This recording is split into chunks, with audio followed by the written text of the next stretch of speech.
Assalamualaikum warahmatullahi wabarakatuh. Alhamdulillahirabbil alamin. Assalatu wassalamu ala Rasulillah wa ala alihi wa sahbihi ajmain. Pada kesempatan kali ini Pak Catur akan menyampaikan materi fikih kelas 6, yakni tentang makanan halal dan haram. Oleh karena itu Pak Catur kepingin tanya kabar kalian semuanya. Nanti silahkan dijawab dengan semangat ya. Oke, siap? Saya tanya, bagaimana kabarnya anak hari ini? Alhamdulillah, luar biasa, harus lebih baik. Semoga kita senantiasa diberikan kesehatan oleh Allah, senantiasa diberikan perlindungan oleh Allah. Amin ya rabbal alamin. Anak-anak, pada pertemuan kali ini Pak Catur ingin menyampaikan materi tentang makanan halal dan haram. Oleh karena itu, siapkan buku, pensil, alat tulis kalian. Nanti silahkan dicatat materi-materi yang akan Pak Catur sampaikan. Sudah siap anak-anak? Oke, kita lanjut. Amati gambar berikut ini. Di sini ada gambar, beberapa gambar. Silakan kalian amati terlebih dahulu. Kira-kira gambar apa saja dan kaitannya dengan materi kita itu apa? Siapa yang bisa? Iya, betul. Di situ ada gambar makanan. Makanan udah matang, ada sayur-sayuran, ada buah-buahan. Nah, kira-kira apa ya kaitannya dengan materi kita? Ada yang tahu? Oh, betul. Kaitannya dengan materi kita adalah tentang makanan yang halal. Jadi gambar ini adalah menceritakan tentang gambaran makanan-makanan yang halal. Apa tujuan kita belajar tentang makanan halal dan haram? Kira-kira penting nggak anak-anak kita belajar tentang makanan halal dan haram? Penting nggak? Penting sekali kita belajar tentang makanan halal dan haram. Agama Islam sudah memberikan aturan yang jelas di dalam Al-Quran dan hadis tentang makanan halal dan haram. Makanan makanan yang halal itu adalah makanan yang diperbolehkan untuk dimakan menurut ketentuan syariat Islam. Kita sebagai seorang muslim, kita harus mengikuti aturan-aturan yang sudah ditentukan, yang sudah disyariatkan kepada kita. Maksud saya, kita sebagai umat muslim, jauhi makanan-makanan yang haram, kita jauhi. Silahkan kalian makan makanan yang halal, seperti itu. Jadi segala sesuatu yang baik berupa tumbuhan, sayur-sayuran misalnya, kemudian buah-buahan, binatang pada dasarnya itu juga termasuk makanan yang halal dimakan. Kecuali kalau sudah dinas di dalam Al-Quran atau hadis. Ya, nanti akan Pak Catur bahas lebih dalam lagi. Berikutnya, ini adalah dasar hukum atau dalil yang Pak Catur ambil dari Al-Quran surah Al-Baqarah ayat 168. Bagaimana bunyinya? A'udzubillahi minasyaitonirrajim. Bismillahirrahmanirrahim. Ya ayyuhan nasu kulu mimma fil ardi halalan thayyiban wa la tattabi'u khutuwatis syaitan innahu lakum aduwwum mubin. Artinya, wahai manusia, makanlah makanan dari yang halal dan baik yang terdapat di bumi, dan jangan kamu mengikuti langkah-langkah setan. Sesungguhnya setan itu adalah musuh yang nyata bagimu. Ini adalah dalil tentang perintah Allah kepada kita untuk memakan makanan yang halal yang ada di bumi, yang sudah disediakan Allah di bumi. Apa saja makanan yang dihalalkan menurut agama Islam? Satu, yang pertama, semua makanan yang disebut sebagai rezeki yang halal dan baik. Yang kedua, semua makanan yang berasal dari laut, misalnya ikan. Yang ketiga, semua binatang ternak kecuali yang telah diharamkan oleh Allah seperti babi, anjing, dan sebagainya. Bagaimana cara kita mengetahui makanan halal itu? Kita akan perdalam di sini ya. Caranya adalah dengan mengetahui 3 hal di bawah ini. Coba perhatikan anak-anak. Ini di buku cetak belum ada ya. Ini Pak Catur tulis untuk sebagai pelengkap. Satu, yang pertama halal lidzatihi. Yang kedua adalah halal cara memperolehnya. Yang ketiga adalah halal cara mengolahnya. Oke. Halal lidzatihi atau halal termasuk zatnya. Contohnya makanan pokok. Ya. Seperti contoh beras, kemudian jagung, gandum, dan lain sebagainya. Terus berikutnya binatang laut. Itu sudah dinas oleh Al-Quran bahwasanya apapun yang ada di laut itu halal untuk dimakan. Pada dasarnya adalah makanan yang sudah halal. Yang ketiga adalah binatang ternak. Di situ contohnya ada sapi, ada kambing, ada domba, ada ayam, ada bebek. Paham anak-anak ya? Ini halal lidzatihi. Ini yang sudah dinas halal pada dasarnya. Halal cara memperolehnya. 1, tidak dari hasil mencuri. Ya. 2, tidak dari hasil merampas. Maksudnya menyakiti hati orang lain. Yang ketiga adalah bagaimana cara memperoleh yang boleh dengan hasil usaha kita sendiri, dengan kerja keras. Paham anak? Sebelum saya lanjut, ya. Halal cara mengolahnya ini yang ketiga.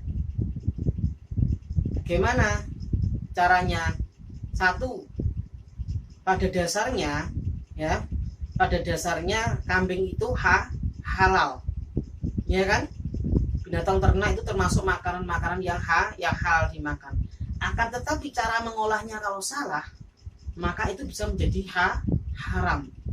Perhatikan, kalau ada orang yang menyembelih hewan, misalnya sapi, tetapi niatnya bukan untuk Allah, atau dia tidak membaca basmalah, maka sapi atau kambing yang awalnya itu halal itu bisa menjadi haram. Karena apa? Cara mengolahnya salah. Paham ya? Yang berikutnya dimasak dengan bumbu dan minyak yang halal. Nah ini ayam halal. Kemudian kambing halal. Akan tetapi dicampur dengan bumbu dan minyak-minyak yang diharamkan oleh Allah. Salah satunya adalah ada minyak babi sebagai penyedap dan sebagainya. Itu cara mengolahnya, yang awalnya halal menjadi haram. Jadi bagaimana cara mengolahnya supaya makanan itu menjadi halal untuk kita makan. Berikutnya, hikmah memakan makanan yang halal. Nah, 1, kalau kita mau memakan makanan yang halal, kita akan mendapatkan keutamaan 1, ya, mendapatkan kesehatan jasmani dan rohani. Jelas, karena makanan yang halal itu adalah makanan yang baik. Yang kedua adalah doanya dikabulkan oleh Allah. Kalau sampean kalian makan makanan yang halal, maka doa kalian akan dikabulkan oleh Allah. Yang ketiga adalah dijauhkan dari murka Allah. Yang keempat, menumbuhkan perbuatan baik. Ini yang Pak Catur sampaikan di awal tadi, bahwasanya makanan yang halal itu akan menjadikan perilaku akhlak kita menjadi akhlak yang baik. Pikiran kita menjadi positif, menjadi energi yang positif, sehingga kita mudah untuk melakukan kebaikan. Yang kelima adalah mudah menerima kebenaran. Ini hikmah memakan makanan yang halal. bisa kalian ketahui. Berikutnya anak-anak, kita masuk ke materi yang kedua, yang B, yakni materi makanan yang haram. Perhatikan anak-anak, amati gambar berikut ini. Di situ ada 5 gambar. Gambar yang di mangkok itu ada gambar kodok. Tahu kodok ya, men ya? Kodok digodok, ya, terus dibumbu. Namanya apa ya? Saya lupa bahasanya. Terus berikutnya di situ ada krengsengan anjing. Berikutnya di situ ada babi, ya kan? Babi panggang itu. Sampingnya babi itu ada namanya saren atau biasa disebut dengan didih, darah yang digodok, darah dari hewan yang disembelih itu tadi, darahnya dikumpulkan kemudian diolah jadilah didih, seperti hati itu nanti. Tapi bukan hati loh ya, itu darah dikumpulkan dari hasil sembelihan kemudian diolah, dan biasanya ada orang yang tidak tahu itu dia dijual. Oleh karena itu dengan kalian belajar materi tentang makanan halal dan haram, maka kalian akan mengetahui. Terus yang paling bawah sendiri itu ada gambar tumbuhan ya, tumbuhan itu ganja. Itu tumbuhan yang memabukkan, yang akan memberikan pengaruh yang buruk kepada kita. Dan di situ ada juga cantumkan dalil dari Al-Quran surah Al-A'raf 137, wa yuhillu lahumut thayyibat wa yuharrimu alaihimul khaba'ith. Dihalalkan bagi mereka yang baik-baik dan diharamkan atas mereka yang buruk-buruk. Ini adalah firman Allah yang menjelaskan bahwasanya kita dianjurkan untuk makan makanan yang baik dan menjauhi makanan-makanan yang buruk atau yang menjijikkan. Tentunya bagi kita sebagai seorang muslim, ketika kita melihat ada orang yang jual daging babi, yang jual didih, kodok dan sebagainya, pasti kita jijik. Dan itu sudah jelas diharamkan oleh Allah Subhanahu wa Ta'ala. Bagaimana cara kita mengetahui makanan haram itu? Ini ada 2. Haram lidzatihi, yang sudah dinas, ya, yang sudah hukum asalnya itu sudah dinas haram. Terus di sini juga ada haram li ghairihi atau sababihi, hukum asalnya halal berubah jadi haram karena ada sebab. Nah, contoh dari hewani yang lidzatihi, babi, anjing, darah, ini kan sudah dinas haram, nggak boleh. Memang ini sudah hukum asalnya. Kalau lidzatihi itu hukum asalnya haram, sudah dinas. Kalau nabati, kecubung, ganja, daun beracun, itu juga tidak boleh kita konsumsi. Karena apa? Makanan-makanan yang haram itu nanti akan membahayakan diri kita. Berikutnya, haram li ghairihi atau sababi, karena sebab yang awalnya halal kemudian berubah jadi haram, ini ada sebabnya. Contohnya makanan halal yang diberi dari uang korupsi, dari uang mencuri, dari uang merampok, jualan miras, riba, mengurangi timbangan dan yang sebagainya. Intinya hasil yang diperoleh dari suatu cara yang batil, yang salah, yang tidak sah.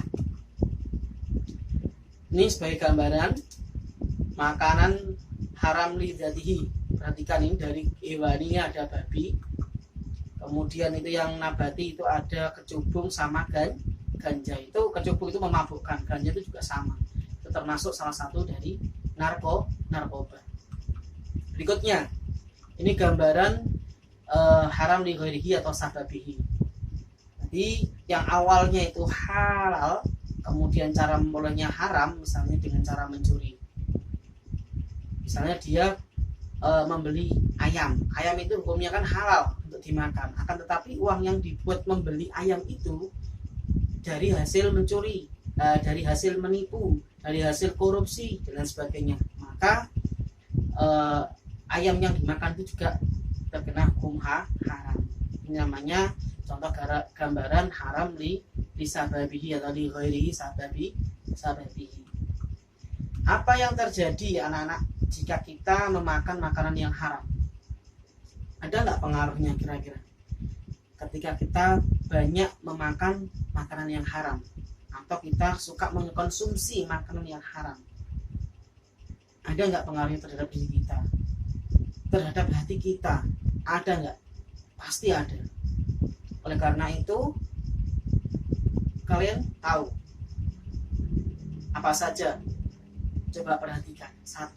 Merusak kesehatan akal pikiran. Yang kedua, doanya terhalang untuk dikabulkan. Yang ketiga, sulit menerima hidayah.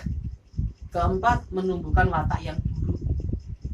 Karena makanan yang haram itu juga bisa mempengaruhi perilaku negatif terhadap diri kita.